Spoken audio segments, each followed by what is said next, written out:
To say that you and I live in quite odd times would be a huge, colossal understatement, my friend. It seems like with every single passing moment, normalcy itself continues to slip further and further into the deep, dark recesses of hell, and its alternatives are thrown back up into our faces. Now, I could use this as a vantage point, of course, to go on a tirade about how liberals and socialists have schemed together to invent fake things in order to keep you fat, lonely, and hateful of your country. But I think more value can be found in spreading a different message, which is this.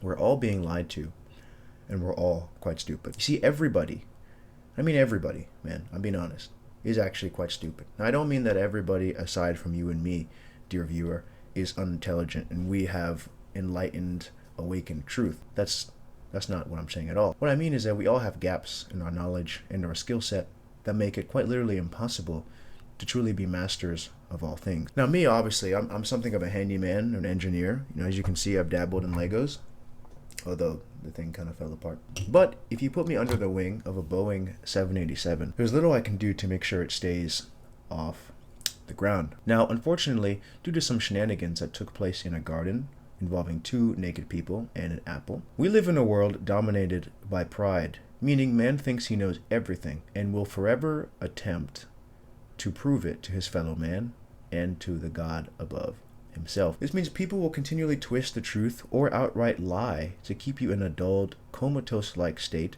so that they can take advantage of you. For example, in the movie Speak No Evil with James McAvoy, you basically have an evil couple, James McAvoy being the father, who essentially is a D1 gaslighter who slowly lulls the unsuspecting couple into a false sense of security.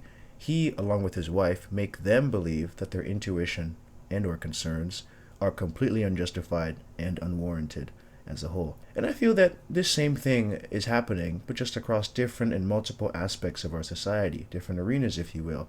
For example, things such as gender ideology, the concept of systemic racism and or phobias, and the overall lack of belief or disbelief in God. These things today are purported to be pillars of unshifting truth, and if you for any reason desire to question them, which you must do if you want to develop a solid understanding, the hive mind has programmed its followers and its faithful to react with disdain and violence in some cases, just based off of your opinion alone. That's a bit pessimistic, so the question has to be, what do you do?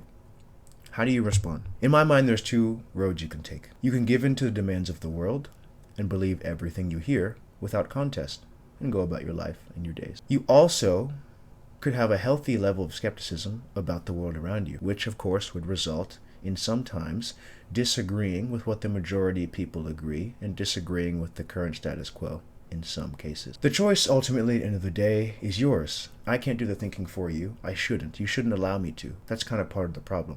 I'll leave you with this though. If all the choices you make in your life hinge on the fact or the belief that the alternative is just too hard, then in my opinion, you might be treading dangerous waters. But again, that's just me.